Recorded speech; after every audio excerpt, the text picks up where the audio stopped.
Hey Hatchlings, it's DragonFeather and welcome back to day 26 of our 31 days of Samhain, and for this day we will be covering Necromancy.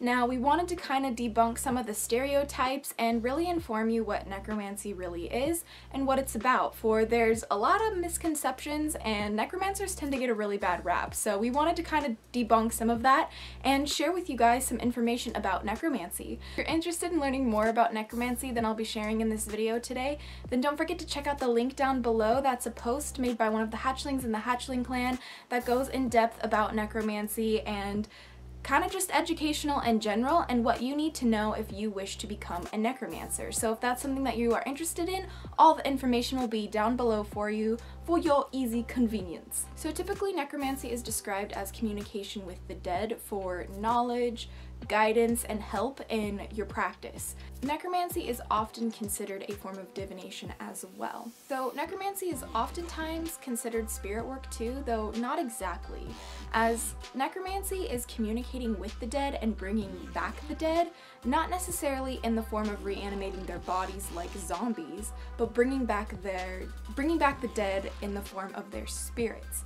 So this is what it's kind of about, and sometimes people think that this is a form of spirit work, and it can be considered that, but it's not exactly like traditional spirit work, and it's more of its own thing.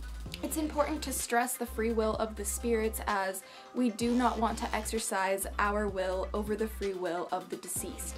Now, this is one of the most common misconceptions about necromancers, is that necromancers don't give a fuck about the spirit of the deceased, when this isn't true at all. Some necromancers may actually be like that, but the majority of them, and generally speaking, they're not, so it's important to remember this if you ever encounter a necromancer. Raising the dead is quite an involved process. Not only does it require a hefty amount of energy that not you can provide by yourself, you will need help from spiritual guardians, guides, gods, goddesses, perhaps even ancestors, or whomever you're working with to make this happen. You'll need something that connects you to the dead, like their fingernails or their hair, or maybe even their bones, if this is something that you can work with. Now, some also recommend having a burnt sacrifice and a bloody altar to attract the dead to you. However, this is a personal preference and will vary from practitioner to practitioner. Also really important to pay attention to the planetary alignments and where the planets and the moon are during your exercises or your rituals to bring back the dead, for these can also add extra energy into your practice and make it more successful depending on when you do this. And when you do this, you're going to attract a spirit that wants to live again. Most of the dead want to live again, and so it can be very dangerous for the necromancer, so please take the proper precautions if this is something that you want to try. So this is all for educational and informational purposes only. Please do not desecrate or damage or loot any graves that you may be around, for that is illegal, and it's something that we highly discourage because it's not only disrespectful to the spirit but to the families of those of the deceased. So please don't do that. It's just not cool, kind of fucking rude.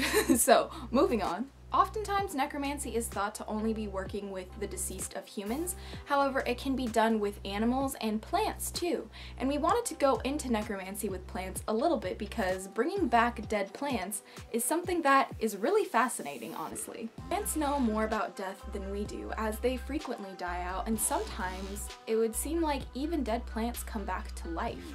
And it depends, because if you give plants what they need, and if you provide the perfect environment for plants to thrive, then they will do so, and sometimes will come back blooming stronger than ever from the brink of death. So working with necromancy and plants is a really good place to start if you want to be a necromancer and if this path has called you, because this will help you journey into the underworld with the help of plants. And this might seem a little interesting and a little like, that's not necromancy, but in actuality it really is, and it's a great way not only to get in touch with nature, but to also get in touch with another natural part of life and death. So that's it for day 26 of our 31 days of Samhain. I really hope you enjoyed this video. Please don't forget to check out the post made by one of the Hatchlings in the Hatchling clan that'll go even more in depth about necromancy for you to learn, as necromancy isn't really a part of my practice, so I'm still learning as well, but this has been so educational and so informational, and I'm so excited to share it with you guys because I get a lot of questions about necromancy and sometimes I just don't know how to answer. So I hope that this post will give you the information that you need if this is something that that you are interested in.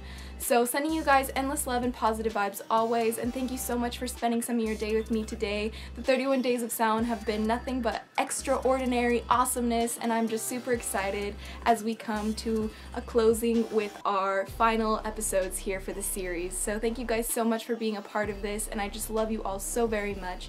But until next time, stay geeky, cheeky, and freaky, little hatchlings. But until next time, blessed be and bye. And it's funny that you think that I'm different.